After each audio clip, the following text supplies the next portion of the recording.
तर नमस्कार. महा MTBच्या Facebook live मध्ये मी अक्षय मांडवकर आपल्या सगळ्यांचं स्वागत करतो. अ, नवीन विषयासह आपण आज आलो आहोत. मरीन स्पेशल टॉक सिरीजचे हे चौथं सत्र आज आपल्या समोर सादर करतोय. माफ करा, आम्हाला थोडासा उशीर झाला तुमच्यापर्यंत पोहोचण्यासाठी, कारण तांत्रिक काही गडबड होत्या फेसबुकवरच्या. सो त्या सॉल्व्ह करण्यात आम्हाला एक जवळजवळ 20 मिनिटं उशीर झालाय. पण आता आपण बोलत आहोत. आपल्यासोबत आहेत मरीन स्पेशल टॉक सिरीजचं हे चौथं सत्र आहे आणि आज आपण बोलणार आहोत मँग्रोव्ह फाउंडेशनचे हर्षल कर्वे आपल्याशी बोलणार आहे फेसबुक लाईव्ह मध्ये. मी अक्षय मांडवकर.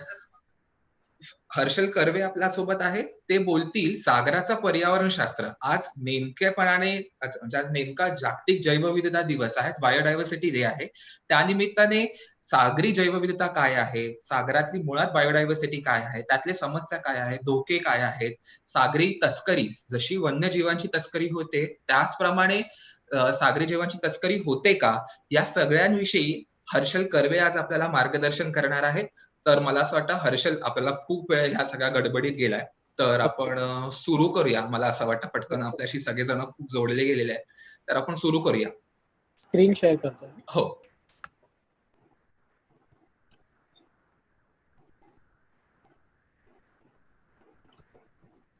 स्क्रीन शेअर नाही होत तुम्हाला.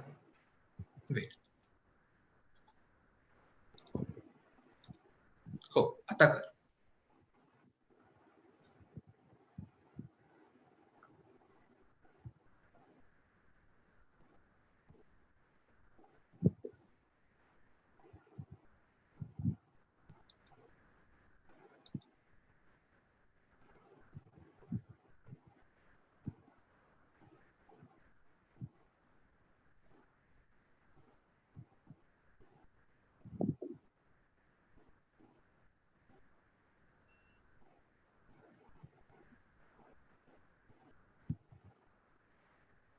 ठीक आहे, हो, सुरू करूया आपण. नमस्कार, माझं नाव हर्षल कर्वे. मी मँग्रोव्ह फाउंडेशन मध्ये मरीन बायोलॉजिस्ट म्हणून काम करतो. मँग्रोव्ह फाउंडेशन ही बेसिकली ऑटोनॉमस बॉडी आहे, establish by government of Maharashtra, आणि ती मँग्रोव्ह सेल फॉरेस्ट डिपार्टमेंट ह्याच्या अंडर काम करते. सो आज आपण येथे मरीन इकॉलॉजी थ्रेट्स आणि मरीन ट्रेड यावर बोलणार आहोत. तर आपण पुढे बघूया की मरीन इकोसिस्टम काय असते. तर तुम्हाला माहितीच असेल की मी इथे म्हणजे आपण शाळेपासून ऐकत आलोय किंवा बघत आलोय की आपली जी पृथ्वी आहे त्याच्यावरती जवळजवळ 70 ते 71% पाणी आहे आणि 29% जमीन आहे. आणि हे जे 70% पाणी आहे ते पूर्ण समुद्राचे पाणी आहे. आणि मग जर आपण कम्पेअर केलं की लँड आणि ओशन किंवा लँड जमीन आणि समुद्राचं पाणी, तर हे म्हणजे 70% आणि 30% इतका फरक आहे. तर मग ही जीवसृष्टी म्हणजे जी मरीन इकोसिस्टम आहे ती किती व्याप्त आहे ह्याच्याबद्दल आपल्याला नक्कीच ह्याच्यावरून नक्कीच कळू शकतं आपल्याला. बरोबर. तर मग जी मरीन इकोसिस्टम आहे त्याचे वेगवेगळे प्रकार आहेत. तर सगळ्यात पहिलं म्हणजे जे आपले ओपन ओशन आहे, आपलं पूर्ण ओपन समुद्र आहे, समुद्राचं पाणी आहे, ती एक वेगळी इकोसिस्टम आहे. त्याच्यानंतर जे समुद्राचं तळ आहे, सी फ्लोर, ती एक वेगळी इकोसिस्टम आहे. तशीच mangrove ecosystem, mud flat, sea grass, त्याच्यानंतर इंटरटायडल इकोसिस्टम्स, त्याच्यामध्ये रॉकी आणि सँडी बीचेस येतात, आणि कोरल रीफ ही सगळ्यात महत्वाची इकोसिस्टम. अशा वेगवेगळ्या सगळ्या भिन्न विभिन्न मरीन इकोसिस्टम ह्या मरीन इकोसिस्टमच्या अंडर येतात. तर आपण पुढे बघूया की आपण म्हणतो की मरीन आणि सी वॉटर, समुद्राचे पाणी खार असतं. तर नक्की हे काय असतं? तर मग नक्की समुद्राचं पाणी खार असतं म्हणजे समुद्राच्या पाण्यात मीठ असतं. आपल्याला माहिती आहे की समुद्राच्या पाण्यातून मीठ सुद्धा एक्स्ट्रॅक्ट करतात, म्हणजे समुद्राच्या पाण्यात मीठ असतं. पण हे मीठ नक्की आलं कुठून, किंवा मग कोणी टाकलं हे मीठ समुद्राच्या पाण्यात, समुद्राचं पाणी खार कसं झालं, हे आपण बघूया. तर मग 1715 मध्ये सर एडमॉन्ड हॅली होते, त्यांनी एक थेअरी मांडली की आपले जे लँड रन ऑफ आहेत, म्हणजे जे रिव्हर मधले, नदीतून जे काही क्षार किंवा जे मॉलिक्युल्स आहेत ते जमिनीकडून नदी थ्रू समुद्रामध्ये येतात, ते अक्युम्युलेट येतात समुद्रामध्ये. आणि अशा प्रकारे ही प्रक्रिया सतत चालू असल्यामुळे जे मीठ होतं किंवा जे आयन्स होते ते सगळे समुद्रात अक्युम्युलेट झाले, आणि अशा तऱ्हे समुद्राचं पाणी खार झालं, अशी त्यांनी संकल्पना मांडली होती. पण नक्की ही काही प्रमाणात बरोबर आहे थेअरी, पण मग अजून पण काही बाबी आहेत त्याच्यामुळे समुद्राचं पाणी खार झालं. तर जेव्हा पृथ्वीची उत्पत्ती झाली तेव्हा जे सी फ्लोअर होतं त्याच्यामधून मग सोडियम लीच झालं आणि मग आउट गॅसिंग म्हणजेच व्हॉल्कॅनो आणि काही या वेगळे अशा प्रक्रिया असतात त्याच्यामधून मग आउट गॅसिंग प्रक्रिया चालू झाली आणि त्याच्यातून क्लोराईड समुद्राच्या पाण्यात मिक्स झाला आणि मग एका काळानंतर सोडियम आणि क्लोराईड आयन्स हेच सगळ्यात जास्त अबंडंट होते आणि जेव्हा सोडियम क्लोराईड एकत्र आले तेव्हा NaCl म्हणजे मीठ तयार झालं आणि कालांतराने ही प्रक्रिया स्टेबल होत गेली आणि समुद्राची सॅलिनिटी म्हणजे क्षारता पण स्टेबल होत गेली आणि अशा प्रकारे आज आपण म्हणतो की समुद्राची जी क्षारता किंवा सॅलिनिटी जी आहे ती 35 पार्ट्स पर मिलियन किंवा एका लिटरमध्ये 35 ग्रॅम इतकं मीठ असतं असं आपण म्हटलं. तर ही जी सगळी कारणं होती याच कारणामुळे समुद्राचं पाणी खार झालं आणि अशाच प्रकारे ह्या इकोसिस्टम मध्ये राहण्यासाठी ह्या काही प्राण्यांची उत्पत्ती झाली. तर आपण सगळ्यात बेसिक जी लाईफ आहे ती आपण बघूया. त्याला म्हणतात प्लॅन्क्टन्स. तर समुद्राच्या प्राण्यामध्ये बऱ्याच प्रमाणात प्लॅन्क्टन्स असतात. तर जर मी तुम्हाला बाजूला जे चित्र लावलेलं आहे त्याच्यामध्ये वेगवेगळे छोटे छोटे किडे दिसतात. जीव हे दिसतात. हो. जीव दिसतात. तर हे सगळे जे प्राणी आहेत ते प्लॅन्क्टन्स आहेत. तर प्लॅन्क्टन्स म्हणजे काय? तर हे प्लॅन्क्टन्स जे प्राणी आहेत ते फ्लोटिंग ऑर्गॅनिझम असतात. म्हणजे त्यांना स्वतःचं असे काही अवयव नसतात की जे ते समुद्राच्या पाण्याचा उपयोग करून ते पोहू शकतात. तर मग जसे जे समुद्राचा करंट असेल, वेव्ज असतील त्याच्याप्रमाणे ते वाहत जातात. सो बेसिकली हे प्लॅन्क्टन्स जे आहेत ते दोन प्रकारांमध्ये डिवाइड होतात. एक असतं फायटोप्लॅन्क्टन आणि दुसरं असतं झू प्लॅन्क्टन. सो हम्म. फायटो म्हणजे प्लांट आणि झू म्हणजे ॲनिमल. सो म्हणजे फायटोप्लॅन्क्टन म्हणजे जे लवके प्लॅन्क्टन्स असतात, जे प्लांट्स असतात आणि जे ऑक्सिजन तयार करतात. म्हणजे जसं आपल्या जंगलामध्ये गवत असतात, झाडं असतात, वनस्पती असतात, जे प्रायमरी प्रोड्युसर असतात, जे ऑक्सिजन तयार करतात आणि प्रायमरी प्रोडक्शन करतात. तर तशाच प्रकारे समुद्रात फायटोप्लॅन्क्टन्स असतात आणि ओके. मग त्यांच्यावर डिपेंडंट असतात झू प्लॅन्क्टन. सो हे ओके. फायटोप्लॅन्क्टन आणि झू प्लॅन्क्टन हे दोन्ही मायक्रोस्कोपिक असतात. पण त्यातही काही अपवाद आहेत. तर मग जसं बघायला गेलं तर जेलीफिश हा सगळ्यात मोठा झू प्लॅन्क्टन आहे. तो आपल्या डोळ्यांना दिसतो. पण मोस्ट ऑफ द जे प्लॅन्क्टन्स असतात ते मायक्रोस्कोपिक असतात. तर मग जवळ-जवळ आपलं जे जगातलं ऑक्सिजनचं किंवा आपण बोलायला गेलो तर प्रायमरी प्रोडक्शन जे होतं जगातील, हम्म. तर त्यातलं जवळ-जवळ 45 ते 50% जे प्रमाण आहे ते जवळ-जवळ हे फायटोप्लॅन्क्टन्स घडवून आणतात. तर ओके. इतका मोठा म्हणजे म्हणजे समुद्रातून ही ऑक्सिजनची निर्मिती होते. हो, हो. आपल्याला लहानपणापासून नेहमी शिकवलं जातं की झाडं ऑक्सिजनची निर्मिती करतात. तर बरोबर. तसं नाहीये. हेही एक सोर्स आहे ऑक्सिजन बरोबर. निर्मितीचं, कारण राईट? की समुद्रात जे प्राणी राहतात त्यांना पण श्वास घेण्यासाठी ऑक्सिजन लागतंच. बरोबर. ते ऑक्सिजन पाण्यात मिसळलेलं असतं. सो हे हम्म. जे ऑक्सिजन कुठून येतात? तर हे फायटोप्लॅन्क्टन्स तयार करतात. तर अच्छा. ही प्रक्रिया सेम असते. जी वनस्पती फोटोसिंथेसिसची जी प्रक्रिया असते आणि त्याच्यातून जे बाय प्रॉडक्ट ऑक्सिजन तयार होतं, तीच प्रक्रिया समुद्रात सुद्धा होत असते फायटोप्लॅन्क्टन्सद्वारे. तर मग पुढे वेगवेगळे जे केमिकल सायकल्स असतात त्याच्यामध्ये पण हे झू प्लॅन्क्टन्स आणि फायटोप्लॅन्क्टन्स ह्यांचा मोलाचा वाटा असतो. हम्म. आणि जर बघायला गेलो तर जसं जंगलात झाडच राहिले नाहीत तर प्राण्यांना अधिवास राहणार नाही आणि बरोबर. ती अन्नसाखळी पूर्ण तुटून कोलमडून जाईल. जाईल, तुटून जाईल. हम्म. तसंच मग हे प्लॅन्क्टन्स आहेत जे बेस्ड आहेत मरीन इकॉलॉजीचे. अच्छा. तर आपण पुढे बघूया की म्हणजे ही मरीन आपल्याला एक नवीन गोष्ट समजली. म्हणजे आमच्यासारख्या सर्वसामान्यांसाठी तरी नवीन गोष्ट आहे की आपल्याला लहानपणापासून नेहमी झाडच किंवा जंगलामधूनच ऑक्सिजनची निर्मिती होते असं जे शिकवलेलं गेलं आहे. बरोबर. त्याला थोडंसं हे तडा जाणार आहे की समुद्रातूनही बेसिकली ऑक्सिजनची निर्मिती होते. समुद्रात राहणाऱ्या जीवांसाठी समुद्रातलेच काही जीव ऑक्सिजन तयार करत असतात. बरोबर. ओके. आणि त्यात पुढे. जसंच आता आपण इथे ही स्लाइड जी बघतोय की मरीन फूड चेन, तर हा. जशी आपली अन्न साखळी असते, आपण शाळेपासून शिकलो आहोत की जंगलातली आपल्याला नेहमी अन्न साखळी सांगतात की गवत असतं, त्याच्यावर हरण उदरनिर्वाह असतं येतो. हरणाचं आणि त्याच्यानंतर मग हरणाला वाघ खातात. ही जी नॉर्मल ती जी साखळी आहे. कार्निव्होरस जी साखळी आहे ती समुद्रात सुद्धा आपल्याला बघायला मिळतात. So okay. आपले प्लांट्स आणि गवतचे जे काम असतं ते फायटोप्लॅन्क्टन्स करतात. जसं मी मगाशी मगाच्या सांगितलं. स्लाइड मध्ये जे दाखवलेस तू. बरोबर. तर तसंच मरीन अल्गे पण असतात. फायटोप्लॅन्क्टन्स असतात आणि मरीन अल्गे असतात. आणि त्याच्यानंतर मग त्यांच्यावर फीड करणारे काही झू प्लॅन्क्टन्स असतात. अल्गे म्हणजे शैवाल. शेवाळ आपण म्हणतो ते. शैवाल, बरोबर. ओके. तर तुम्ही जर इंटरटायडल एरियामध्ये जर गेलात तर हम्म. युजली तुम्हाला तिथे मिळतं आणि काही डीप वॉटर मध्ये पण असतात. ओके. सो मग ह्यांच्यावर डिपेंडंट असतात ते झू प्लॅन्क्टन. आणि त्याच्यानंतर मग झू प्लॅन्क्टन्स वरती वेगवेगळे मासे, त्याच्यानंतर वेगवेगळे क्रिचर्स त्यांच्यावर डिपेंडेंट असतात. तर काही छोटे मासे असतात ते झू प्लॅन्क्टनवर डिपेंडेंट असतात. तर काही सगळ्यात जर मोठा मासा जर म्हणायला गेलो तर व्हेल शार्क, तर तो सुद्धा ह्या झू प्लॅन्क्टनवर, म्हणजे आपण ॲसिटस म्हणतो, ज्याला आपण मराठीत जवळा असं म्हणतो, ते हम्म. त्याच्यावरती सुद्धा ते त्याचं मेन खाद्य आहे व्हेल शार्कचं. तर तेवढ्या छोट्या झू प्लॅन्क्टनवर एवढा मोठा प्राणी अवलंबून असतो. आणि मग ओके. जेलीफिश सारखे काही प्राणी आहेत ते झू प्लॅन्क्टन्सवर अवलंबून असतात. मग त्या प्राण्यांवर अवलंबून असणारे काही प्राणी असतात, तर मग ते आपण बघूया. तर त्याच्यावरती मॅक्रेल सारखे, मॅक्रेल म्हणजे बांगडा, तर त्या साईजचे काही मीडियम साईजचे मासे, त्याच्यानंतर काही मॉलस म्हणजे सिफॅलोपोड्स वगैरे असतील, किंवा कटल फिश म्हणजे आपण त्याला माकडी असं म्हणतो, हम्म. तर ते मासे असतील. त्याच्यानंतर कासवे असतील, समुद्री कासवे असतील. हम्म. समुद्री कासवे तुम्हाला माहिती असेल की ते जेलीफिश वर त्यांचा आहार असतो, तर ते बरोबर. कासवे. त्याच्यानंतर मग त्यांना खाणारे मोठे प्राणी, तर मग हम्म. ट्युना सारखे मोठे प्राणी, त्याच्यानंतर डॉल्फिन्स.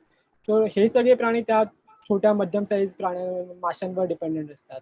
आणि हम्म. त्यांना खाणारे पुन्हा मोठे शार्क, आणि त्यांना खाणारे ऑर्का, तर मोठे जे हे या चित्रात दिसते ते ओरका. इथे मी जे चित्र दाखवलंय, सो सुरुवात जर तुम्ही पॉइंटर जर तुम्हाला दिसत असेल तर इथे फायटोप्लॅन्क्टन आहे, त्याच्यानंतर इथे झू प्लॅन्क्टन दाखवलंय.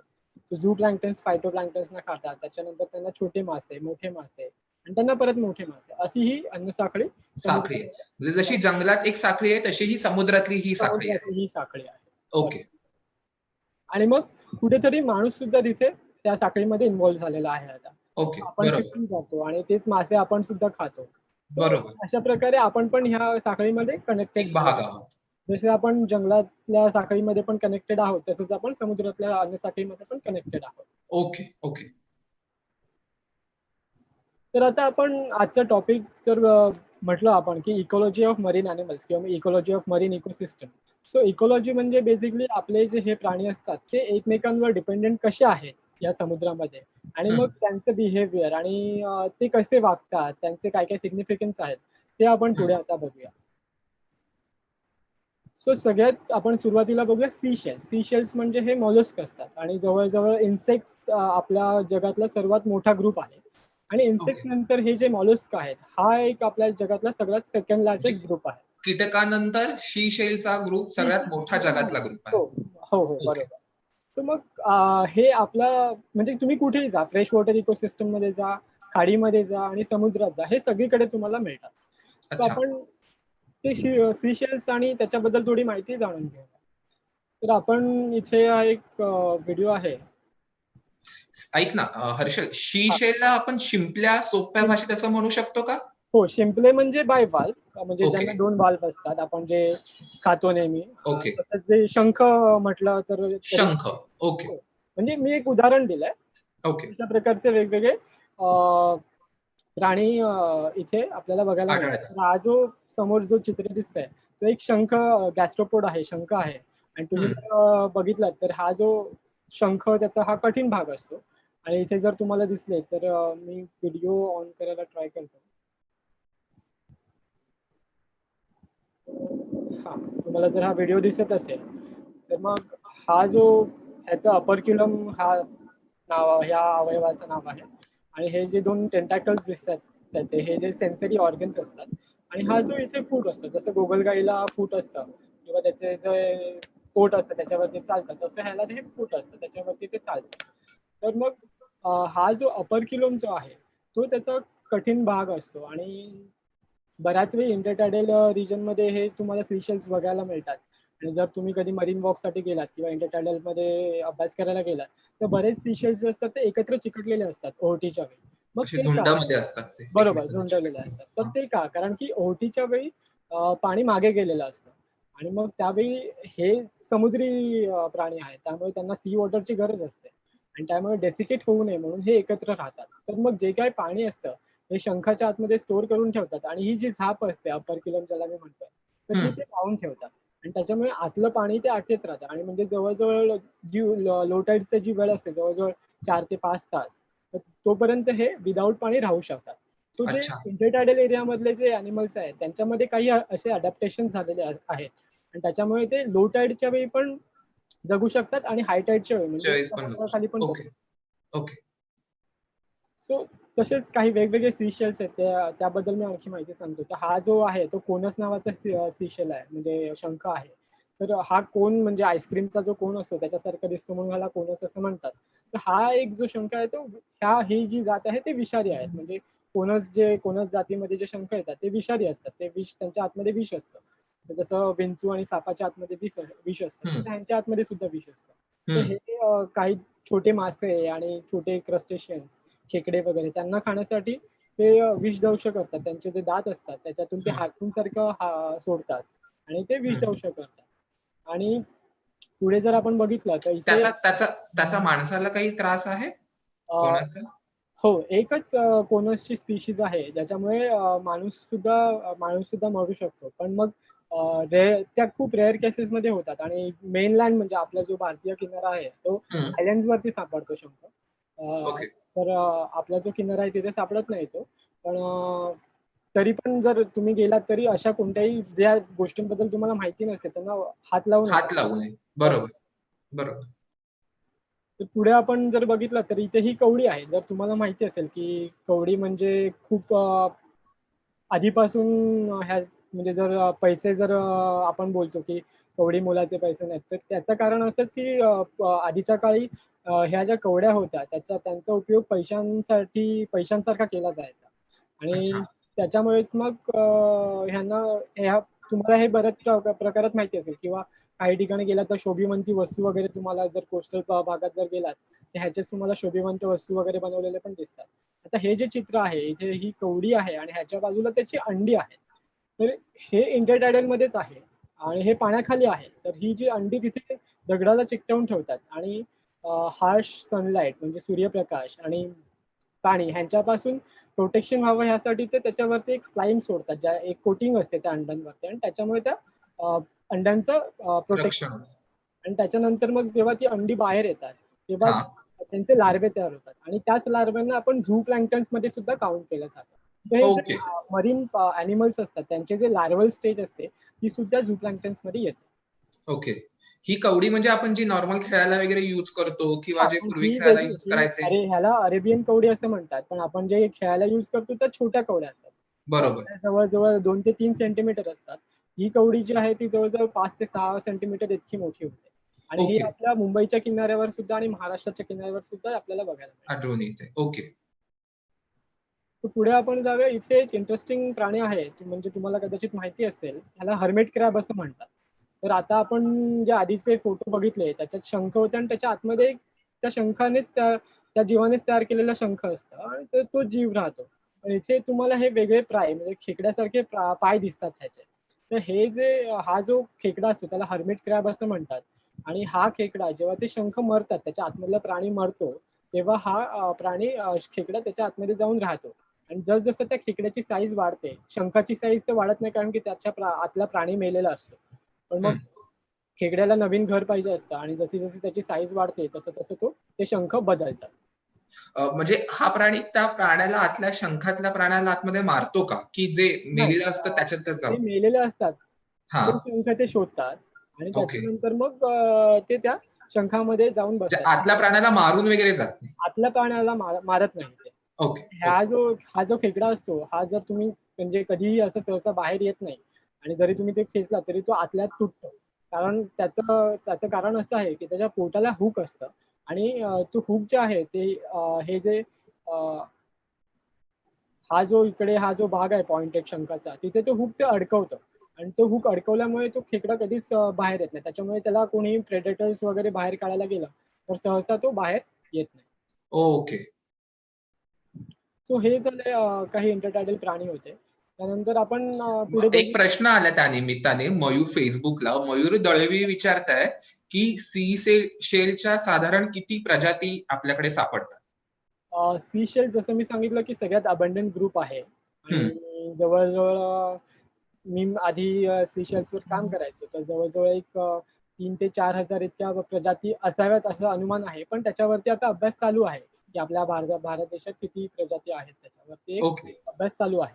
तर त्या ओके अभ्यासानंतर आपण सांगू शकतो की किती प्रजाती आहेत. आणि दिवसेंदिवस जसं जसं आपण टॅक्सॉनॉमीवरती अभ्यास करतो तसं तसं वेगवेगळ्या नवीन प्रजाती पण आपल्याला ह्याच्यामध्ये सापडत जातात. दिसतात. ओके सो पुढचा प्राणी आपण बघूया झूअँथेड्स. सो मी असं म्हणू शकतो की हा सर्वात फेवरेट प्राणी आहे माझा मरीन इकोसिस्टम मधला. कारण तुम्हाला आता कळेलच की आता ही वा. जी हे जे प्राणी दिसतंय तो एक प्राणी नसून ही कॉलनी आहे. जसं कोरल्सची कॉलनी असते किंवा बाकीच्या प्राण्यांची कॉलनी असते तसंच ह्याची पण ही एक कॉलनी असते. तर त्याच्यामध्ये जर तुम्हाला हे लेझर पॉइंटरने दाखवेन की हे मध्ये जे आहे ते ओरल डिस्क आहे किंवा ह्याचं तोंड आहे आणि आजूबाजूला ह्याचे टेंटॅकल्स असतात. आणि ह्याच्यामध्ये सुद्धा जसे कोरल्समध्ये झुजांतेली अलगी असते तसंच ह्याच्यामध्ये सुद्धा ही झुजांतेली अलगी तुम्हाला दिसून येते. ओके त्याच्यामुळे त्याला एक विशिष्ट रंग पण येतो. तर मग ओके हे जे प्राणी आहेत ते सेडेंटरी किंवा ससाईल प्राणी आहेत. हे एका ठिकाणी चिकटून असतात. जसं खेकडे किंवा क्रॅब किंवा शेल्स हे एक ठिकाणाहून दुसऱ्या ठिकाणी जाऊ शकतात. तसे हे प्राणी दुसऱ्या ठिकाणी जात नाही. ते एकाच ठिकाणी असतात. मग ती जागा कशी वापरतात आणि मग वेगवेगळ्या दुसऱ्या प्राण्यांना ती जागा कशी वापरायला देतात, असेंब्लेज कसं असतं त्यांच्या कॉलनीमध्ये ते आपण बघूया. तर आपण पुढे बघितलं तर ही पण एक झुॲन्थेड कॉलनी आहे आणि मध्ये तुम्हाला दिसत असेल तर एक सी अॅनिमोन आहे. ह्याला बर्गंडी सी अॅनिमोन असं म्हणतात. मुंबईत आणि आपल्या समुद्रकिनारे सुद्धा हे मोस्टली सगळे दिसतो. फोटोज आपल्या किनाऱ्यावरचेच आहेत. तर तुम्हाला ही जी जागा आहे ती मध्येच आता सी अॅनिमोनने तिथे त्यांची जागा घेतलेली आहे. तर त्यांनी ही सी अॅनिमोनला जागा कशी दिली? म्हणजे ही त्यांची जागा होती, हे तिकडे वाढत होते, पण मध्येच त्यांनी ती जागा एक तर अॅनिमोनने बळकावली किंवा ही त्यांनी काहीतरी असोसिएशन असेल म्हणून त्यांनी ती जागा त्याला दिली. बरोबर. तो असेच वेगवेगळे ह्या प्राणी ह्या कॉलनीमध्ये असतात. तर इथे ही एक स्लग आहे. सी स्लग तुम्हाला आता माहितीच असेल कारण की बरेच समुद्री गोगलगाय ज्यांना आपण म्हणतो तसं. समुद्री गोगलगाय शंखच एका प्रकारचा शंखच, पण शंखावर शंखाचा जो प्राणी असतं त्याच्यावरती जो कठीण शंख असतं. कवच असतं. इव्होल्युशन मध्ये ह्यांचं शंख नष्ट झालं आणि मग शंखामुळे जे प्रोटेक्शन मिळायचं ते ह्यांना मिळत नाही. पण दुसऱ्या इन्स्टेड ऑफ दॅट त्यांना त्यांच्यामध्ये काही केमिकल फ्लूज असतात. तर काही असतात त्यांना सेराटाज असतात. तर ते हायड्रॉइडवर फीड करतात आणि त्यांचे जे स्टिंगिंग सेल्स असतात ते हा त्यांच्या पोटामधून त्यांच्या सेराटामध्ये जातात. हे जे साईडला अवयव दिसतात त्याच्यामध्ये जातात. आणि जर कोण प्रेडेटर त्यांना खायला आलं तर ते त्यांना ते दंश देतात, विषारी दंश. तर अशा प्रकारे ते त्यांचं प्रोटेक्शन करतात. ही जी स्लग आहे याला बेवलेडिया असं म्हणतात आणि ही त्या झुॲन्थेड्स वरती तुम्हाला मिळते. ही पॅलिथिऑन नावाचं जो झुॲन्थेड आहे त्याच्यावरती ही मिळते आणि ह्याचं पूर्ण आयुष्य ती त्या झुॲन्थेड्स भोवतीच घालवते. आता जर पुढचा फोटो बघितलात तर ह्याच्यामध्ये त्या स्लगची इथेही अंडी पण त्यांनी तिथे लावलेली आहे. ओके लार्वे ह्याचे तयार होतील, वेलेजर लार्वे तयार होतील आणि पुढेही समुद्रात जातील आणि परत दुसरीकडे कुठे झुॲन्थेड कॉलनी असेल तिथे ते परत जाऊन ते स्लग तिथे राहतील. तो अशा ओके प्रकारे हे सायकल ह्यांच्यामध्ये चालू असते. तर अशा प्रकारे हे सगळे प्राणी मिळून मिसळून राहत असतात. एकमेकांसोबत राहत असतात. बरोबर.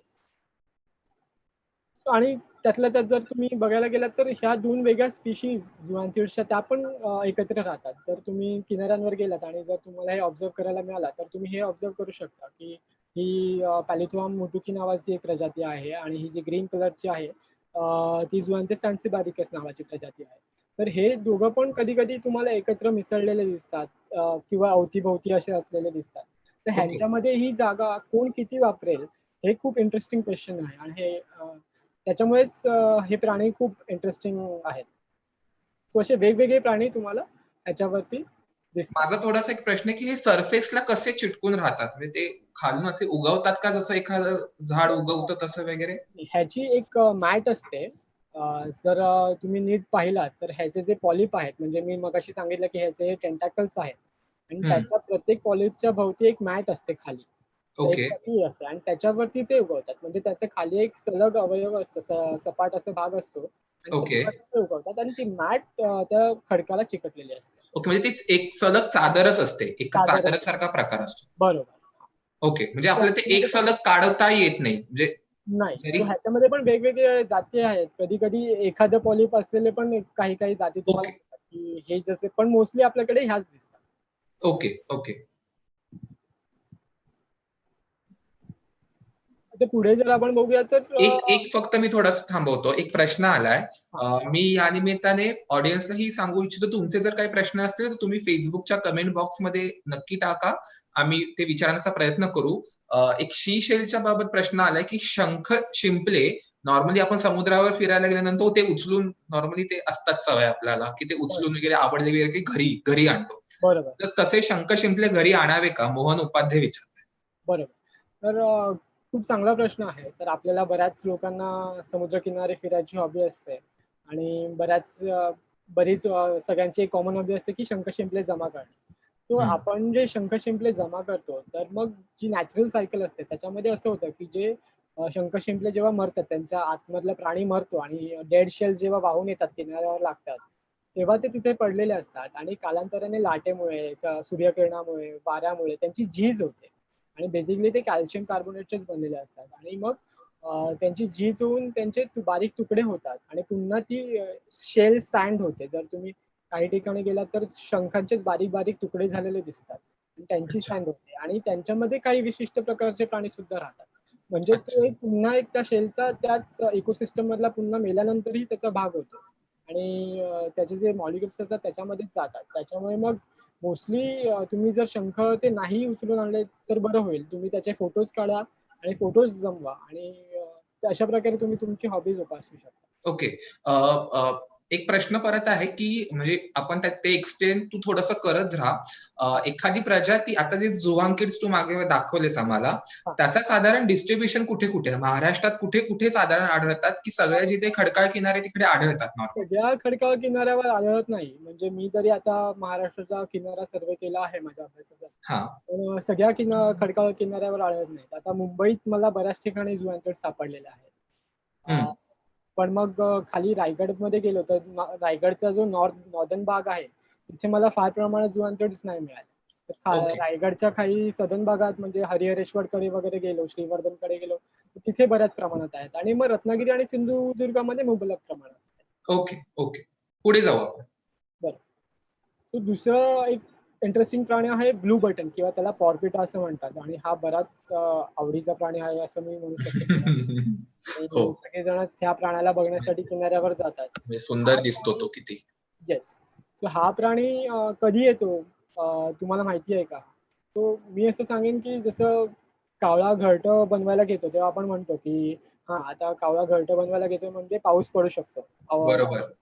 तर तसंच हे पण जे मान्सून करंट चेंज होतात पावसामुळे समुद्रातले करंट जे चेंज होतात, तेव्हा हे जे प्राणी आहेत ते वाहून त्या करंट्समुळे ते किनाऱ्यावर येतात. सो त्याच्यामुळे मोस्टली तुम्हाला पाऊस येण्याच्या आधी हे प्राणी तुम्हाला किनाऱ्यावर येताना दिसतात. तर हे जे प्राणी आहेत, हे पण एक ग्रुप ऑफ ॲनिमल आहे. म्हणजे हा एकच प्राणी नाहीये. तर इथे मी लिहिलेलं आहे की कॉलनी ऑफ हायड्रॉइड्स. सो हायड्रॉइड्स जे प्राणी असतात, त्यांची ही कॉलनी आहे पूर्ण आणि हा एक असा प्राणी तयार होतो. ह्याला पॉर्पेट असं म्हणतात. तर म्हणजे हां. हा एक प्राणी नाहीये. हां, ही पूर्ण कॉलनी आहे. हे जे टेंटॅकल्स दिसतायत किंवा हां. हे जे सगळे आहेत, ते हे एक कॉलनी ग्रुप ऑफ ॲनिमल असं आपण म्हणू ओके. शकतो. ओके. कॉलनी ऑफ हायड्रॉइड्स असं आपण म्हणू शकतो. हं. आणि ह्याला म्हणतात हा प्राणी जो आहे तो मुळातच निओस्टॉनिक आहे. निओस्टॉनिक म्हणजे समुद्राचा जो सरफेस असतो किंवा पाण्याचा जो सरफेस असतो तिथेच राहतो. आणि मग तिथेच जे छोटे-छोटे मासे किंवा झू प्लॅन्क्टन्स येतात, त्यांच्यावर तो फीड करतो. ओके. ओके. सो पुढचा प्राणी मी तुम्हाला सांगेन, की पेपर नॉटिलस. रिसेंटलीच आम्हाला काही फिशरमॅनकडून हे ॲनिमल्स मिळाले होते आणि अक्षय आय थिंक तू याची न्यूज पण केली होतीस. हो. हे जे प्राणी आहेत ते मुळात ऑक्टोपस आहेत. सो आपले जे नॉर्मल ऑक्टोपस असतात, जे तुम्हाला किनाऱ्यावर किंवा समुद्रात डीप ओशनमध्ये पण मिळतात. सो हं. त्यांच्यापेक्षा हा एक वेगळा ऑक्टोपस आहे आणि ह्याला पेलाजिक ऑक्टोपस सुद्धा म्हटलं जातं किंवा हा समुद्रामध्ये राहतो आणि इथे जे सायकल दाखवलंय किंवा बाजूला जे चित्र दाखवलंय, तर ह्याच्यामध्ये जी ही फिमेल असते, जर तुम्ही हे चित्र बघितलं, तर ह्याच्यामध्ये 2 छोटे प्राणी दाखवले ह्याच्यासारखे ऑक्टोपस सारखे दिसणारे. त्यातली एक जे प्राणी आहे ती मोठी होते. फिमेल मोठी होते. ती जवळ-जवळ 40 सेंटीमीटर इतकी मोठी होते आणि मेल जवळ-जवळ 2.5 सेंटीमीटर इतकेच राहतात. आणि ओके. ही जी फिमेल मोठी होते त्याच्या तुमचे जे आर्म्स बघितलेत, त्याचे जर आर्म्स बघितलेत, तर ते वेब्ड आर्म्स असं म्हणतात.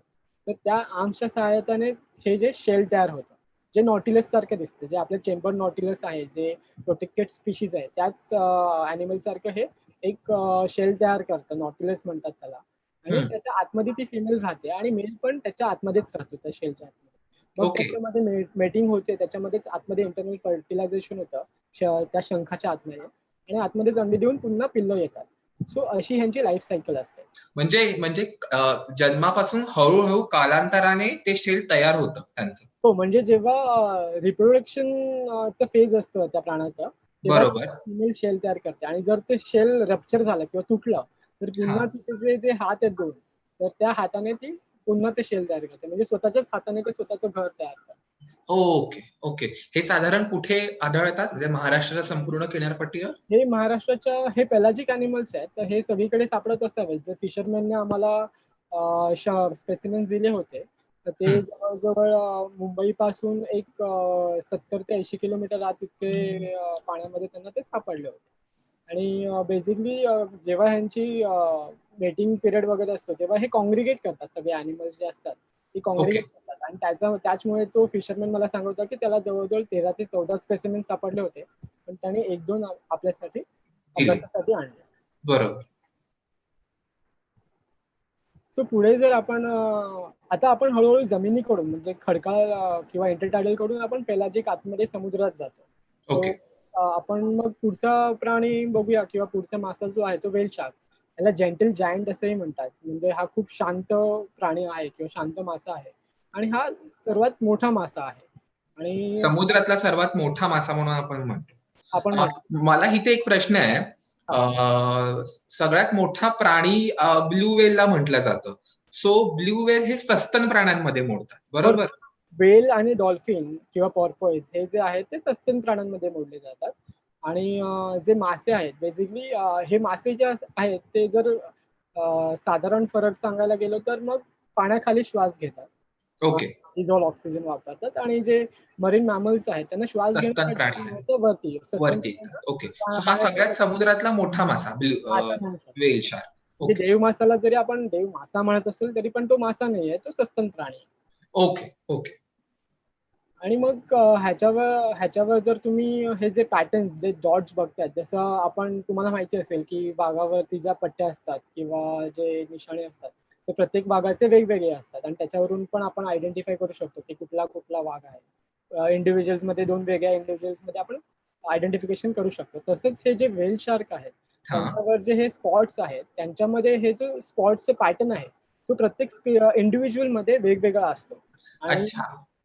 त्याच्यामुळेच पूर्ण जगभरात एक प्रोग्राम सुद्धा राबवला जातो. जे डायव्हर्स जर डायव्हिंग करताना तुम्हाला व्हेल शार्क दिसला आणि त्याचा तुम्ही जर फोटो काढले, आणि त्यांनी एक सॉफ्टवेअर डेव्हलप केलेलं आहे, आणि त्या सॉफ्टवेअरमध्ये ते फोटो टाकलेत तुम्ही, तर मग तो व्हेल शार्क कुठे आधी, म्हणजे सपोज मेक्सिकोमध्ये तुम्हाला दिसला असेल, आणि तिथे कोणी तो रेकॉर्ड केला असेल त्याचे स्पॉट्स, आणि तो नंतर मग तुम्हाला इंडियामध्ये मिळाला, आणि मग त्याचे तुम्ही स्पॉट जर ते कम्पेअर करतात सॉफ्टवेअर आपोआपच, आणि मग ते सांगतात की ते मेक्सिकोमधून इंडियाकडे आलंय. अशा प्रकारे सुद्धा त्याचं मायग्रेशन, म्हणजे विदाऊट टॅग करता सुद्धा या प्राण्याचं मायग्रेशन स्टडी केलं जातं. म्हणजे जसं बिबट्याचे वेगवेगळे पॅटर्न्स असतात शरीरावर, ज्याला आपण रोजेट्स पॅटर्न वगैरे म्हणतो, किंवा बरोबर, प्रत्येक वाघाचे पट्टे वेगळे असतात, तसे बरोबर. ह्याचे त्याचे जे स्पॉट्स आहेत, बिंदू आहेत त्याच्या अंगावरचे, हो, ते सगळे ते वेगवेगळे पॅटर्न्स असतात. हो. आणि ओके. भारतीय किनाऱ्याबद्दल सांगायचं झालं तर व्हेल शार्क हे गुजरात आणि महाराष्ट्राचा नॉर्दर्न किनारा आहे, त्या भागामध्ये पिल्लांना जन्म देण्यासाठी ते इथे येतात. तर ओके. मग गुजरातमध्ये बऱ्याच वेळा ह्या प्राण्यांची खूप आधी ह्या प्राण्यांची खूप मोठ्या ह्याच्यावरती हत्या होत होती, आणि त्याच्यामुळे मग स्लॉटरिंग व्हायची, आणि त्याच्यामुळे ह्याचं जे कॉड लिव्हर ऑइल वगैरे आहे हे शार्कच आहे, आणि शार्कचं कॉड लिव्हर ऑइल फेमस आहे. बरोबर. तर मग त्याची स्लॉटरिंग करून मग ते ह्या प्राण्याला मारायचंय, आणि त्यामुळे मग जर एखादी फिमेल जर आपल्या इथे पिल्लं द्यायला आली असेल आणि त्या फिमेलला जर मारलं, तर त्यांची पुढचं रिप्रोडक्शन होणारच नाही, आणि त्यांची संख्या बऱ्याच प्रमाणात कमी होत गेली. अच्छा. त्यामुळे वेगवेगळ्या ऑर्गनायझेशन मध्ये, कॉन्झर्वेशन मध्ये काम करून आता ही जी स्पीशीज आहे ती प्रोटेक्टेड स्पीशीज आहे आता. इंडियन वाईल्ड लाईफ प्रोटेक्शन जो ऍक्ट आहे त्याच्या अंडर ही प्रोटेक्टेड शेड्यूल 1 स्पीशीज आहे. जेवढा म्हणजे वाघा एवढं संरक्षण मिळालेलं आहे खरं वाघाला तर. जेवढं संरक्षण आहे तेवढंच ह्या स्पीशीजला सुद्धा संरक्षण दिलं गेलेलं आहे. Okay okay. सो आम्ही काही अभ्यास करत होतो, आणि आमची जी कॉम्पन्सेशन स्कीम आहे त्याच्यातून काही आम्हाला रेकॉर्ड्स मिळतात. तर आम्ही काही असे मॅप तयार करत होतो. हा जर तुम्ही किनारा बघितला तर हा महाराष्ट्राचा किनारा इथे दाखवलेला आहे, आणि हे जे पाण्यात जे स्पॉट्स दिसत आहेत ते व्हेल शार्कचे जे रेकॉर्ड्स आम्हाला GPS मिळाले होते फिशरमॅन कडून, तर त्यांच्याकडून आम्ही हे मॅप तयार करतोय. सो त्यांच्याकडून जसं जसं आम्हाला डेटा येतोय तसं तसं आम्ही या मॅपमध्ये ते पॉईंट्स टाकत जातोय. सो त्याच्यावरून आपल्याला नक्की आपल्या महाराष्ट्राचा कुठला किनारा तो जास्त प्रमाणात वापरतायत आणि पुढे मग आपण काही कॉन्झर्वेशन पॉलिसीज करू शकतो का या डेटावरून. तर ह्याचा पण आमचा विचार चालू आहे आणि ह्याच्यावर अभ्यास चालू आहे. ओके. तर पुढे आपण जर बघितलं तर सी हॉर्स म्हणजे सगळ्यांना माहिती असेल पाणघोडे असं म्हणतो आणि जर तुम्हाला माहिती असेल तर सगळ्यात जास्त तस्करी पण ह्या प्राण्याची होते. तर पण ही पण प्रोटेक्टेड स्पीशीजच आहे. पण मग ही प्रोटेक्टेड स्पीशीज का आहे आणि हा पण सी हॉर्स म्हणजे हा मासा आहे एक प्रकारचा. पण मग ह्या माशाची किंवा ह्या सी हॉर्सची संख्या खूप जास्त प्रमाणात कमी का होते? ह्याचं कारण म्हणजे जेव्हा जे जर तुम्हाला हे चित्र 2 दिसत असतील, ते एक पहिल्या चित्रात दाखवलंय की मेल आणि फिमेल मेटिंग करतात आणि दुसऱ्या चित्रामध्ये हा जो सी हॉर्समध्ये जो मेल असतो, त्यांना ब्रूड पाऊच असतं. Brood okay. पाऊच म्हणजे त्यांच्या तुम्ही म्हणू शकता जे पोट असतं, त्याच्या इथे एक खाच असते आणि तिथे ते जे मेटिंग नंतरची अंडी असतात, ती अंडी फिमेल तिथे डिपॉझिट करतात आणि त्याच्यानंतर तिथे फर्टिलायझेशन होतं त्या अंड्यांचं. ब्रूड पाऊच बंद होतं आणि मेल त्या पिल्लांची काळजी घेतो. म्हणजे अनलाईक जर बाकीच्या बऱ्याच प्राण्यांमध्ये असं असतं की फिमेल पिल्लांची काळजी घेते, पण इथे तो मेल पिल्लांची काळजी घेतो.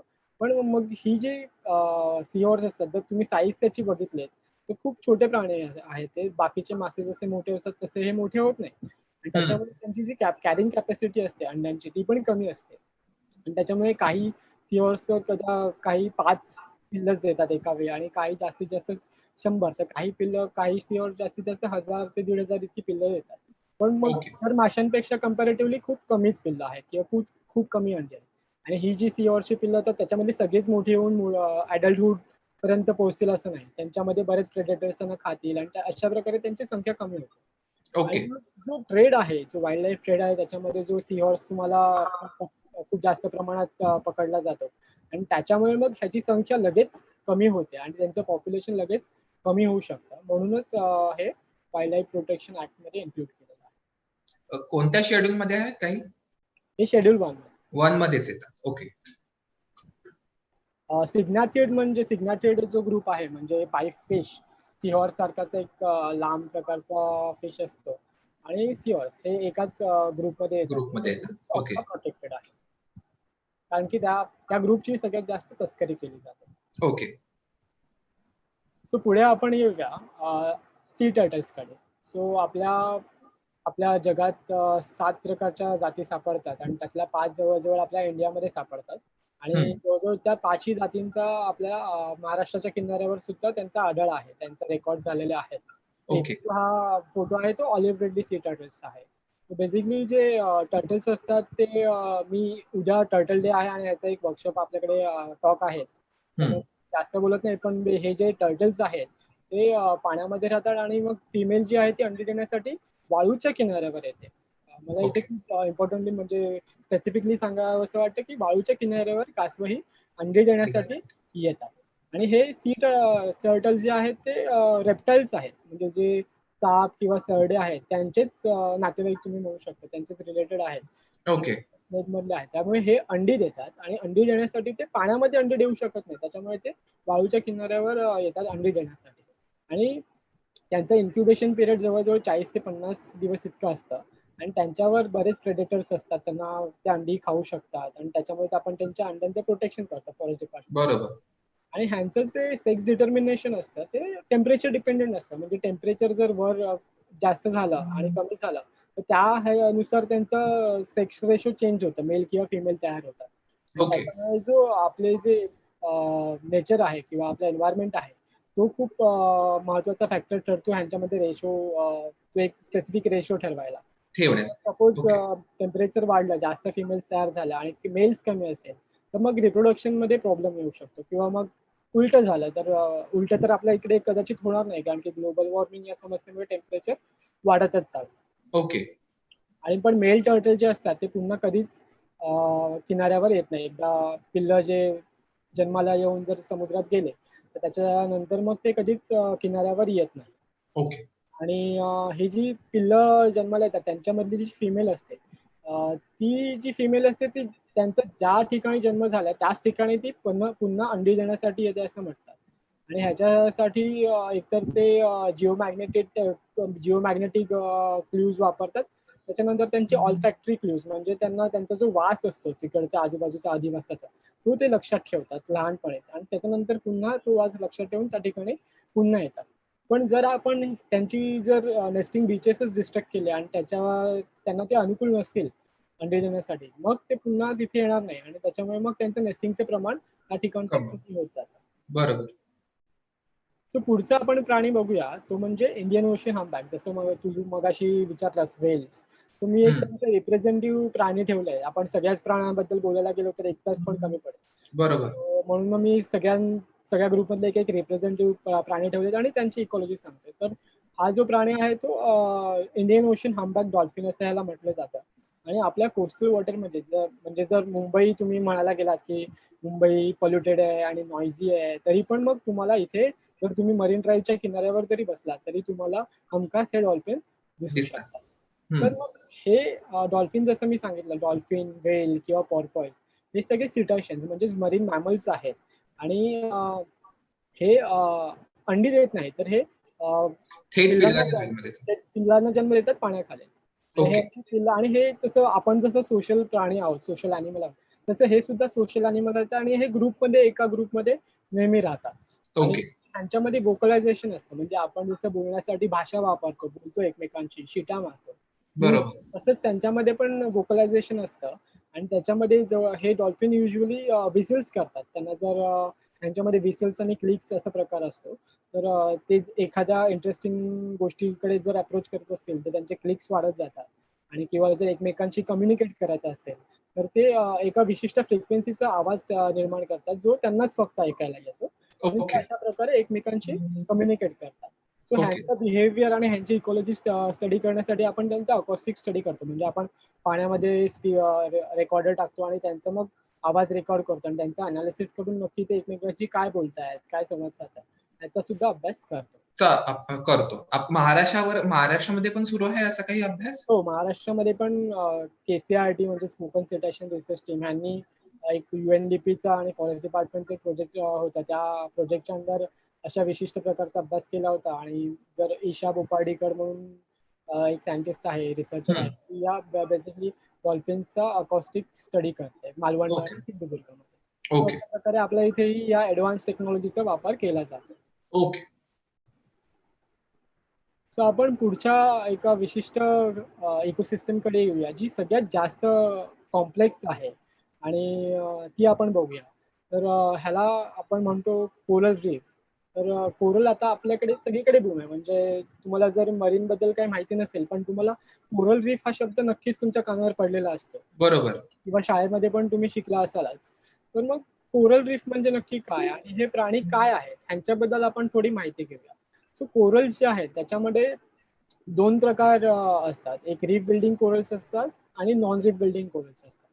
सो युजली जो इंटरटायडल एरिया असतो त्याच्यामध्ये आपल्याला नॉन रीफ बिल्डिंग कोरल्स बघायला मिळतात आणि जो बाकीचा जो सबटायडल एरिया वगैरे असतो तिथे आपल्याला मोस्टली रीफ बिल्डिंग कोरल्स बघायला मिळतात.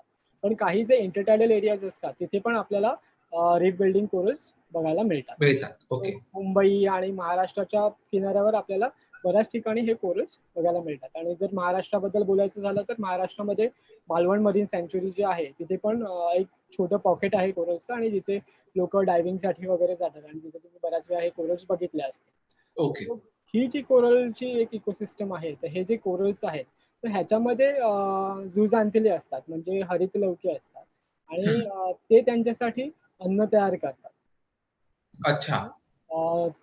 त्यांच्यामध्ये मग त्यांचे जे जसं मी मगाशी झुअँथिड्सचा फोटो दाखवलेला किंवा सी ॲनिमल असतात त्यांना जसे पॉलिप स्ट्रक्चर असतं तसेच जर आपण ह्याचे मायक्रोस्कोपिक किंवा मॅक्रो फोटो काढले तर त्यांना सुद्धा ते पॉलिप दिसतात. पण हे जे पॉलिप असतात जे हे जीव असतात ते हे कॅल्शियम कार्बोनेटचं एक स्ट्रक्चर तयार करतात. ते कॅल्शियम कार्बोनेट सिक्रेट करून एक स्ट्रक्चर तयार करतात आणि त्या स्ट्रक्चरमध्ये ते राहतात आणि त्या अच्छा. पॉलिपमध्ये झुजांतिली असतात. आणि त्याच्यामुळे मग तिथे जी असोसिएटेड लाईफ आहे म्हणजे तिथे बरेचसे रीफ फिशेस पण येऊन राहतात. त्याच्यानंतर मग एक मोठी इकोसिस्टम तयार होते आणि तिथे भिन्न विभिन्न प्रकारचे प्राणी तुम्हाला बघायला दिसतात. मिळतात आणि सगळ्यात ओके. जास्त प्रोडक्टिव्ह एरिया असं आपण त्याला म्हणू शकतो. सो हे जे कोरल्स आहेत ते आपण त्याचं स्ट्रक्चर बघूया. मी हे स्ट्रक्चर का दाखवते ते मी तुम्हाला पुढे सांगेल की हे जे खालचं ब्राऊन कलरचं स्ट्रक्चर दिसतंय ते कॅल्शियम कार्बोनेट आहे जे या प्राण्याने सिक्रेट केलेलं आहे.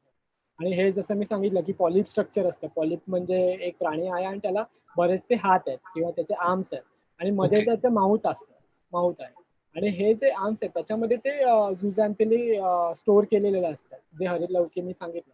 हो. आणि जर तुम्हाला हे हिरव्या रंगाचे जर दिसत असेल तर हे जे हरितलौकी आहेत ते त्यांच्या आतमध्ये राहतात आणि ते त्यांच्यासाठी अन्न तयार करतात. आणि युजली ह्यांचे जे आर्म्स आहेत ते त्यांचा उपयोग करून सुद्धा ते छोटे छोटे ऑर्गॅनिझम पकडून त्यांना सुद्धा ते खातात. पण खाता. मोस्टली त्यांचं जे अन्न तयार होतं ते झुजांतले. सो अशा प्रकारे आपल्याकडे वेगवेगळ्या प्रकारचे कोरल्स आपल्याला मिळतात. बघायला मिळतात. आणि ही जी कोरल रीफ इकोसिस्टम आहे तर ती आपल्याला जसं मँग्रोव्ह तुम्हाला माहिती असेल की मँग्रोव्ह आता प्रोटेक्टेड आहेत, कारण की सुनामी आल्यानंतर आपल्याला कळलं की सगळ्यात जास्त प्रोटेक्शन त्या एरियाचं झालं ज्या ठिकाणी मँग्रोव्ह होते. तर बरोबर. आपण आता महाराष्ट्रात मँग्रोव्ह प्रोटेक्टेड आहे आणि मँग्रोव्ह सेल त्याच्यासाठी फॉरेस्ट डिपार्टमेंटचं एक स्पेशल युनिट जे आहे ते काम करतं. तर तसंच ही जी कोरल रीफ इकोसिस्टम आहे तर ती सुद्धा हे जे सायक्लॉन्स आणि अशा वेगवेगळ्या प्रकारचे वादळ किंवा हे जे संकट येतात त्याच्यापासून सुद्धा किनाऱ्यांचं हे प्रोटेक्शन रक्षण करतं, करते. कारण की हे ओके. किनाऱ्या लगत लागलेले असतात. सो पुढचं आपण एक फिनॉमिनन बघूया, बायोल्युमिनेसन्स. आता मला वाटतं की सगळ्यांनाच हे आवडत असेल बघायला आणि हो, बरेच हो, हो. फोटोग्राफर्स किंवा जर्नलिस्ट कुठे बायोल्युमिनेसन्स होतं ह्याच्या शोधातच असतात. तर किंवा मग फेसबुकला किंवा सोशल मीडियावर पण हे असे खूप निळा समुद्र झाला वगैरे असे वगैरे खूप फोटोज फिरत असतात बरोबर. किंवा व्हिडिओज वगैरे असतात. बरोबर. मग नक्की हे काय आहे त्याच्याबद्दल आपण थोडी माहिती घेऊया. सो बायोल्युमिनेसन्स मरीन ॲनिमल्समध्ये वेगवेगळ्या प्रकारे वेगवेगळे मरीन ॲनिमल्स बायोल्युमिनेसन्स घडवून आणतात. पण एक आपल्याला जो नेहमी किनाऱ्यालगत दिसतो ते म्हणजे डायनोफ्लॅजिलेट. हे जे मी सुरुवातीला तुम्हाला जी स्लाईड दाखवलेली मरीन प्लॅन्क्टन्सची, तर हम्म. तेच हे प्राणी असतात. त्यांना डायनोफ्लॅजिलेट्स म्हणतात किंवा फायटोप्लॅन्क्टनचाच एक प्रकार असतो. प्लॅन्क्टनचा एक प्रकार असतो. तर हे जे मरीन प्लॅन्क्टन्स असतात त्यांच्या आतमध्ये काही एन्झाईम्स असतात. तर डायनोफ्लॅजिलेट लुसिफेरेज असं त्या एन्झाईमचं नाव आहे.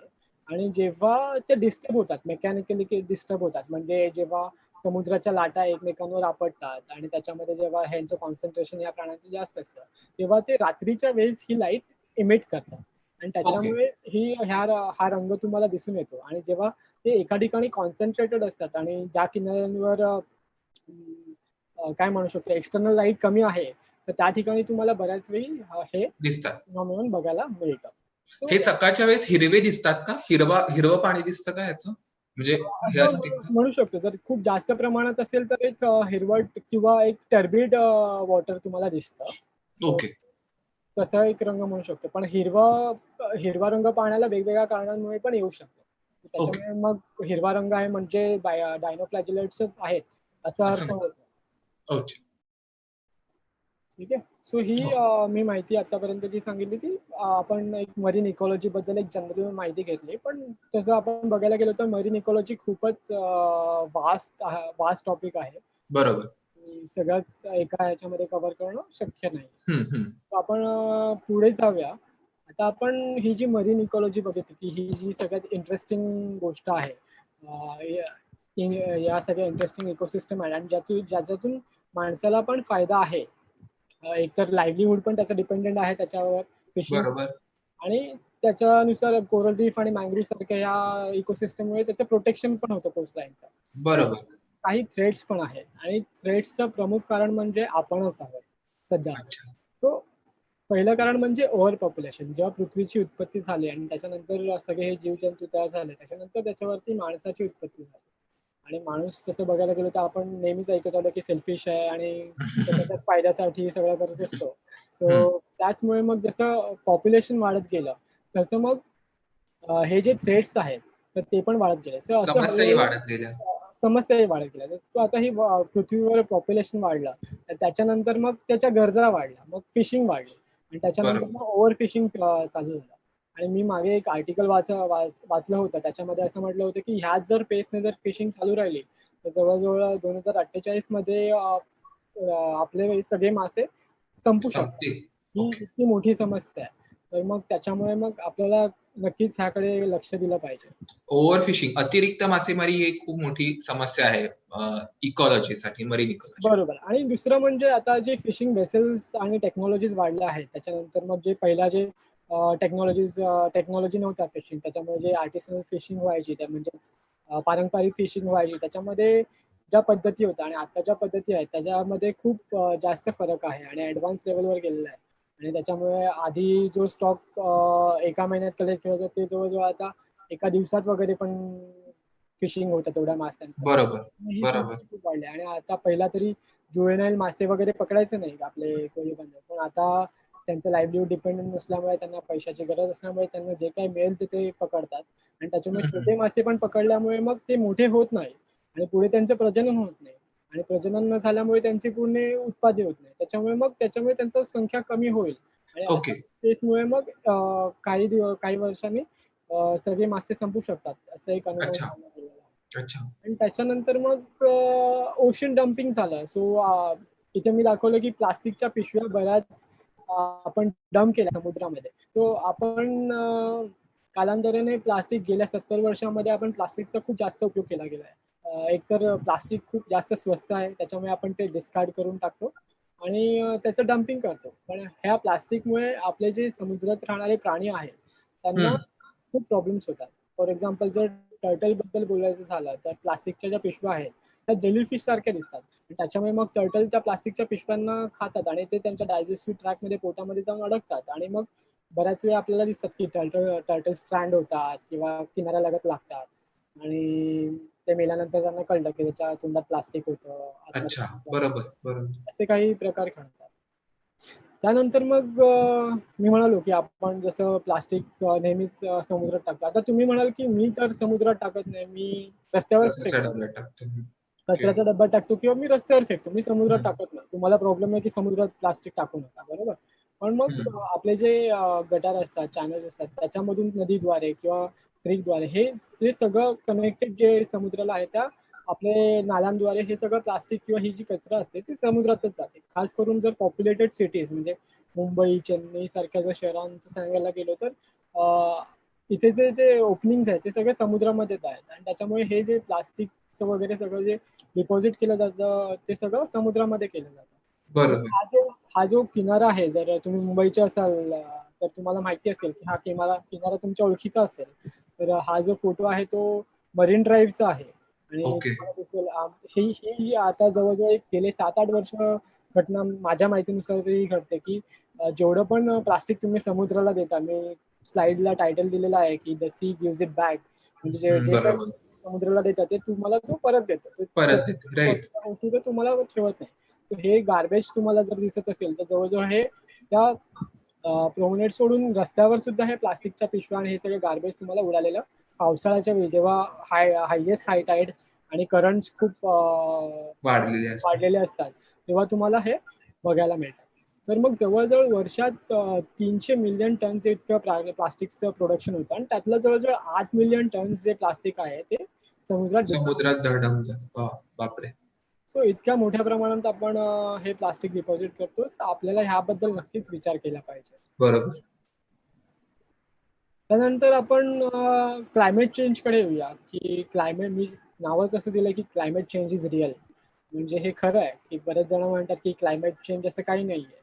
सो क्लायमेट चेंज सतत होतच आलाय.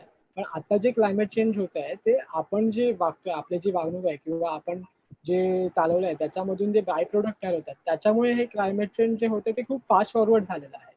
आणि त्याच्यामुळे सगळ्यात मोठं म्हणजे आपलं कार्बन डायऑक्साईड, कार्बन मोनॉक्साईड ह्यांसारखे जे दूषित वायू आहेत, ते वातावरणात पसरले जातात. आणि तुम्हाला माहीत नसेल, की तुम्ही बोलता, की जे जंगलातले झाडं आहेत वगैरे, ते कार्बन डायऑक्साईड शोषून घेतात आणि त्याच्यामुळे हवा क्लीन राहते.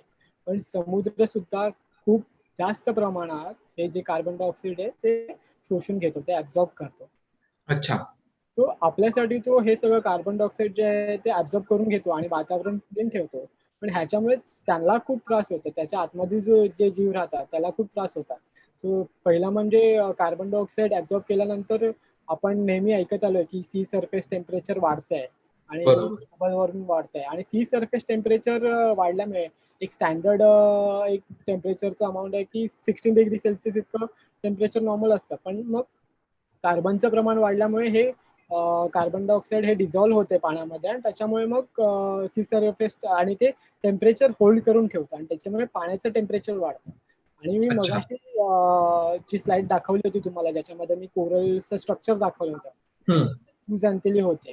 तर हम्म. झुजांतिली त्यांच्यासाठी अन्न तयार करण्याचं काम करतात कोरल्सचं आणि ते हे सी सरफेस टेम्परेचर वाढल्यामुळे ते अन्न तयार करणं थांबवतात. आणि अच्छा. त्याच्यामुळे आपल्या शरीरात एखादं फॉरेन सबस्टन्स गेलं तर आपल्याला ते नको असेल तर आपण ते विविध प्रकारे आपल्या शरीरातून ते बाहेर येतं. आपल्याला सर्दी होते, कफ होतो, एक्सक्रिटामधून ते बाहेर जातं.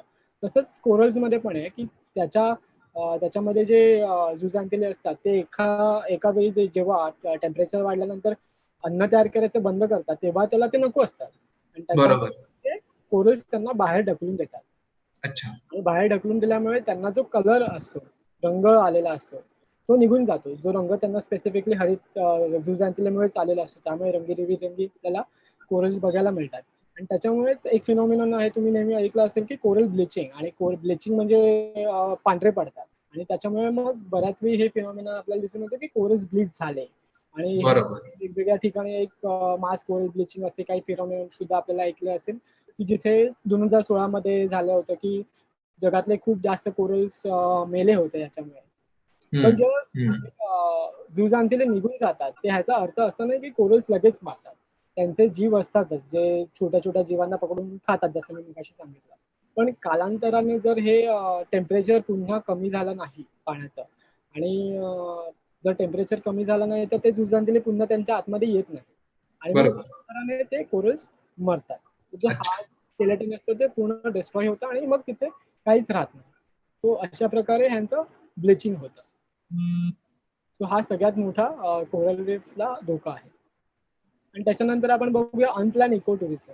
जर तुम्ही मालवण सारख्या ठिकाणी गेलात तर तिकडे खूप अनप्लॅन इको टुरिझम वाढलेलं आहे आणि बऱ्याच जास्त प्रेशर पण वाढलेलं आहे. ते जे कोरल रीफ आहे ते खूप छोटं आहे. पण तिथे बरोबर. टुरिझम वाढलं ते खूप मोठं आहे आणि जर ते तुम्ही नीट त्याचा स्टडी केलात तर मग तिथे जर तुम्ही आतमध्ये बघितलं तर लोक खाली जातात आणि कोरल्स पकडतात. ते कोरलचे प्लेट्स उलटे सुलटे करतात. जर ते कोरलचे प्लेट उलटे झाले तर बेसिकली त्यांचं जे अन्न तयार करण्याची प्रक्रिया असते फोटोसिंथेसिस आणि त्यांना लाईटच मिळत नाही. आणि त्याच्यामुळे ते मरतात इव्हेंच्युअली. त्याच्यामुळे आणि तुटतात आणि कोरल्सचा जो ग्रोथ रेट असतो तो काही स्पेशीज मध्ये तर वर्षाला ते MM मध्ये किंवा सेंटीमीटर्स मध्ये एवढंच वाढतात. पण जर अच्छा. तुम्ही एका झटक्यात तुम्ही जर डायव्हिंग करायला जाताय आणि ते कोरल्स पकडून जर एका झटक्यात तोडताय तर जे ते कोरल्सने वर्षानुवर्ष वाढवलेला भाग असतो तो तुम्ही एका झटक्यात तोडून टाकताय. तर अशा बरोबर. प्रकारे अनप्लॅन इको टुरिझम मध्ये पण हे बरेचसे आपल्याला थ्रेट्स आहेत. रिसेंटली NIO सुद्धा एक पेपर पब्लिश केलाय की त्याच्यामध्ये त्यांनी इको टुरिझममुळे कसं कोरल डॅमेज होते मालवण मरीन सँच्युरीमध्येच त्यांनी एक स्टडी केलाय. तर त्याच्यामध्ये त्यांनी सांगितलंय की इको टुरिझम मध्ये मुळे कसं काय कोरल्सला डॅमेज होतं आणि आपणच स्वतः जातो तिथे टुरिस्ट म्हणून. सो ऍज अ टुरिस्ट आपण जेव्हा जातो तेव्हा आपण कोणत्या कोणत्या काळजी घेतल्या पाहिजे हे आपल्याला आपण त्याबद्दल संवेदनशील असलं पाहिजे. ओके. तर दुसरा एक थ्रेट आहे तो म्हणजे घोस्ट नेट.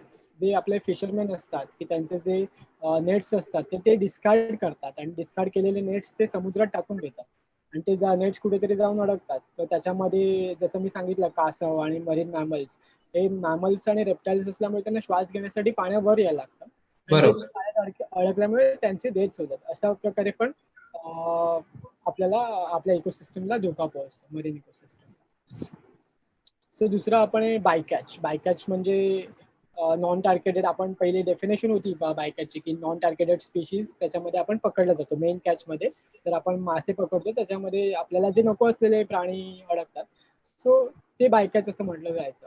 सो ते जे पहिला फिशरमॅन जे होते ते सगळे प्राणी किंवा मासे ते परत सोडून द्यायचे पाण्यामध्ये कारण की ते त्यांना नको होते.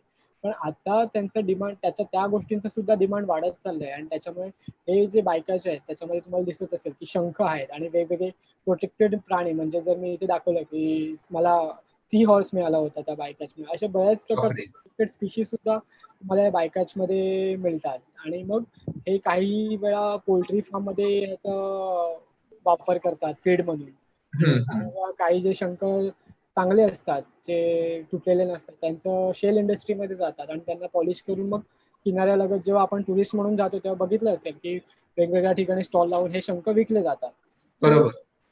तुम्ही तुमच्यामध्ये ती एक माहिती असली पाहिजे की हे शंख कुठून आले आणि आपण जर हे शंख विकत घेतोय तर आपण हे चुकीच्या पद्धती आपण इनडायरेक्टली त्या थ्रेटला सहभागी होतोय हे आपल्याला कळलं पाहिजे. कळलं.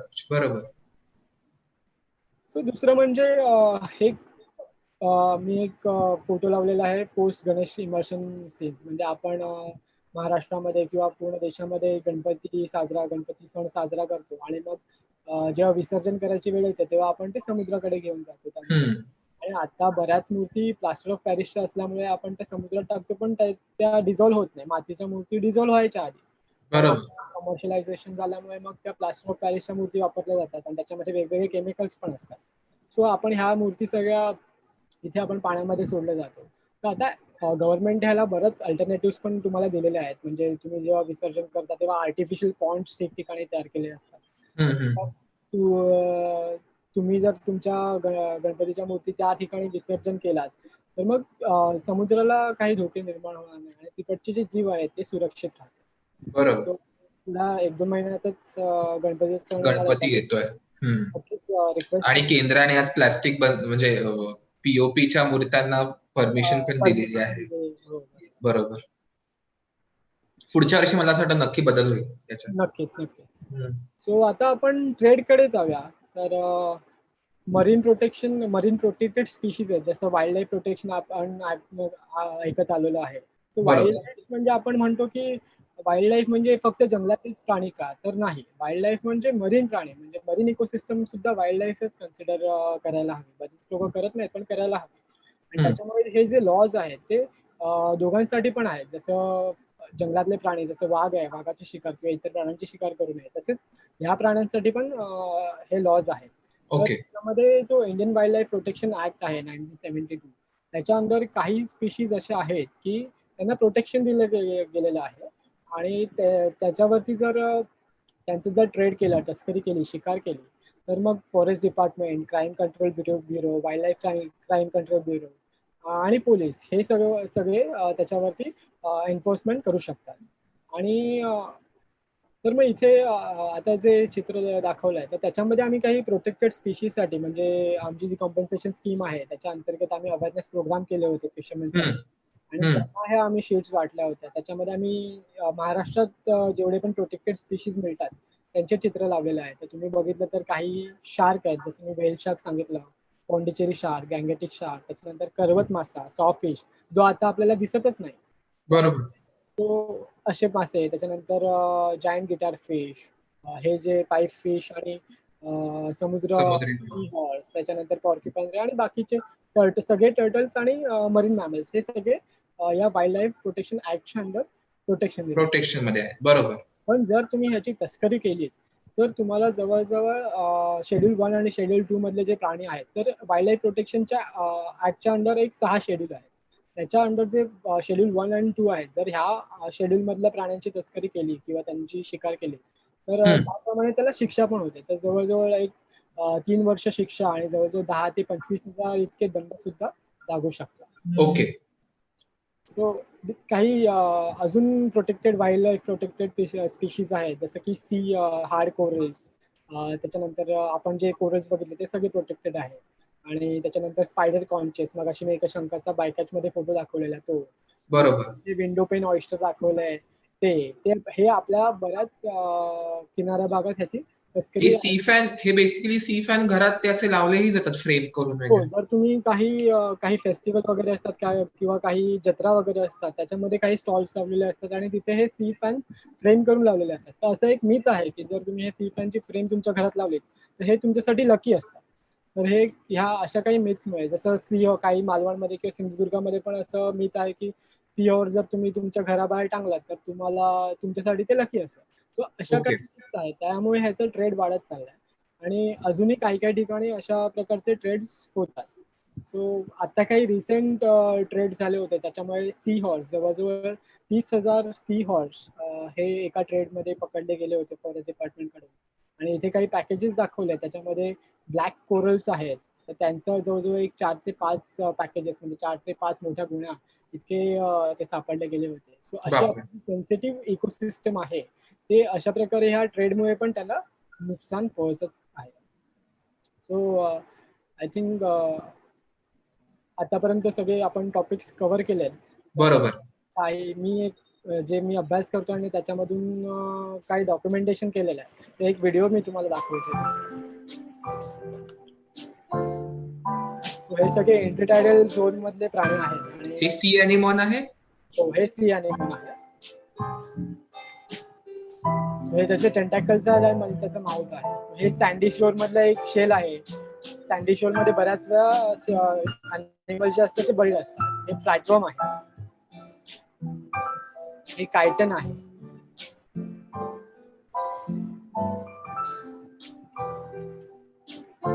हे सी अर्चिन आहे. हे कुठून रेकॉर्ड केलंयस तू सगळं? हे आपल्या महाराष्ट्र आणि भारताच्या इतर किनाऱ्यांवरून सगळे रेकॉर्ड केलेलं आहे. Okay, record. हे जुआन किड्स आहेत का?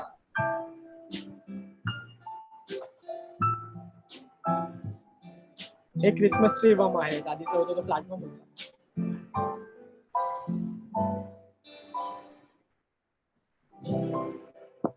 हे शेवटचं सीसला. Okay, thank you Harshal. आपण जवळजवळ एक तासभर झाला बोलतोय. काही प्रश्न आले, माझेही काही प्रश्न आहेत. प्रश्न घेऊया आपण 1-2-3 आणि आपण थांबूया. एक प्रश्न आलाय की गोड्या पाण्यातही काही डॉल्फिन्स आढळतात का? मला असं वाटतं ही स्क्रीन शेअर तू बंद करा. हो, गोड्या पाण्यात ही डॉल्फिन्स आढळतात. इरावडी डॉल्फिन्स म्हणून ओळखले जातात. गँगेटिक डॉल्फिन्स, तर ते आपल्याला गोड्या पाण्यात आढळतात. ओके. आणि जे ते नॉर्मली महाराष्ट्रात असे कुठेही आढळतात का? नदी किनारी आलेले किंवा नदीच्या मुखात वगैरे शिरून आतमध्ये नदीच्या प्रवाहात वगैरे गेलेले असं काही? नाही, मोस्टली काही केसेस मी ऐकल्या होत्या. त्याच्यामध्ये हे जे हम्बॅक डॉल्फिन होते की जे खूप किनाऱ्याजवळ राहतात, म्हणजे जे शॅलो वॉटर असतात तिथे राहतात. तर कधी-कधी ते खाडीमध्ये पण शिरतात आणि कधी-कधी त्याचप्रमाणे ते नदीमध्ये पण जातात. बरोबर. काही केसेस असतात. असं आहे. दुसरा एक प्रश्न आहे की रोविन तोडणकर विचारताय की हे जे कोस्टल रोड बेसिकली होणार आहे, जे विकास प्रकल्प बेसिकली होत आहे ह्याच्यावर कोस्ट लाईनवर, त्याचा इफेक्ट पडणार आहे का या संपूर्ण इकोसिस्टीमवर? नक्कीच. म्हणजे कोस्टल डेव्हलपमेंट जी आहे त्याचा नक्कीच एक इफेक्ट होणारच आहे या इकोसिस्टमवर. कारण हे एका प्रकारचं डिस्ट्रक्शनच आहे. बरोबर. जर तुम्ही बघायला गेलात तर डेव्हलपमेंट सुद्धा गरजेचे आहे. पण एक टर्म आहे ज्याला सस्टेनेबल डेव्हलपमेंट असं म्हणतात, की जेव्हा आपण एखादी डेव्हलपमेंट करतो त्याच्या आधी त्याचा अभ्यास केला जातो.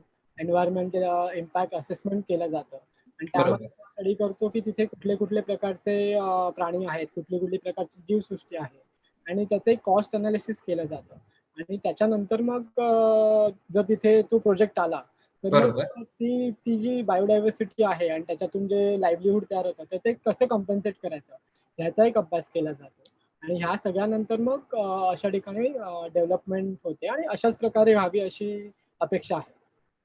तू ही जरा स्टॉप शेअर करशील का? स्क्रीन होत आहे का तुझ्याने? ते होत नाही. ओके, तिथे वरच्या ह्याला असेल स्टॉप शेअर. पण होत नाही.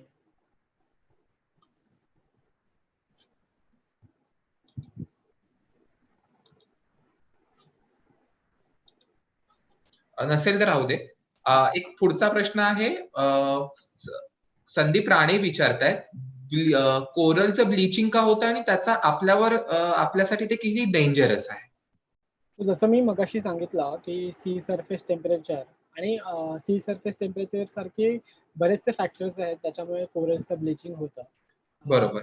तो सी सरफेस टेम्परेचर वाढल्यामुळे त्याच्यामध्ये जे झुजांतिले असतात ते अन्न तयार करत नाही आणि मग कोरल्स त्यांना बाहेर ढकलतात आणि ते बाहेर गेल्यामुळे मग बेसिकली त्यांना कलर त्या झुजांतिलेमुळे येतो कोरल्सना आणि झुजांतिले बाहेर गेल्यामुळे मग त्यांची जी अन्न तयार करण्याची प्रक्रिया असते ती बंद होते.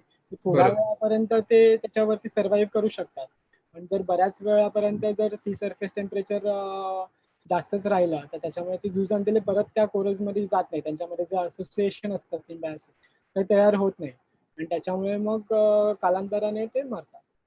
माझा एक स्वतःचा प्रश्न आहे, तुला असं वाटतं का की जेवढं महाराष्ट्रात वाईल्ड लाईफ रिसर्च किंवा ह्या सगळ्या गोष्टींबाबत खूप काम होतं तेवढं मरीनच्या बाबतीत होत नाही असं तुला वाटतं?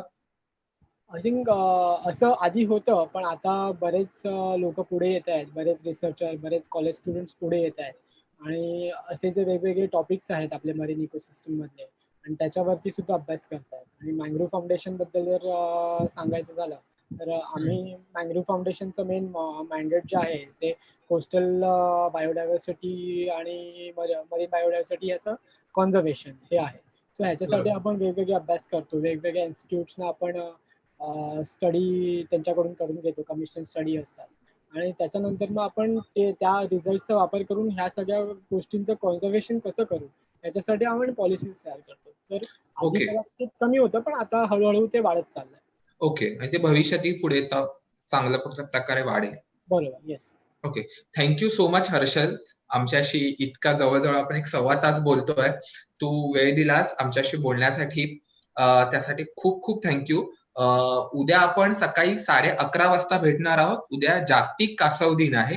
सो या जागतिक कासव दिनानिमित्त भारतात समुद्री कासवांवर काम करणारे 3 मोठे तज्ञ आपल्याशी बोलणारे 3 मोठे संशोधक आहेत. दक्षिण फाउंडेशनचे मुरलीधरन एम, आढीन स्वामीनाथन आणि नुपूर काळे, हे तिघही आपल्याशी उद्या सकाळी 11:30 वाजता बोलणार आहेत. समुद्री कासवांचं पूर्ण विश्व कसं आहे, भारताच्या पूर्ण किनारपट्टींवर त्यांचे विणींचा हंगाम काय आहे, त्यांची विण कशी होते, या संपूर्ण त्यामुळे समुद्री कासवांच्या जगाचा संपूर्ण विश्वास ते उद्या सकाळी 11:30 वाजता आपल्यासमोर उलगडणार आहे.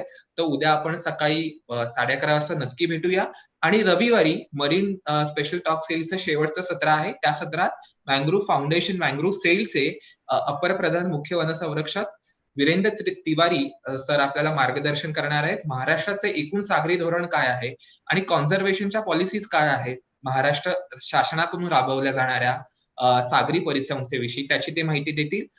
तर उद्या सकाळी 11:30 वाजता आपण नक्की भेटूया. गुपित कासवांचा हा विषय घेऊ. थँक्यू.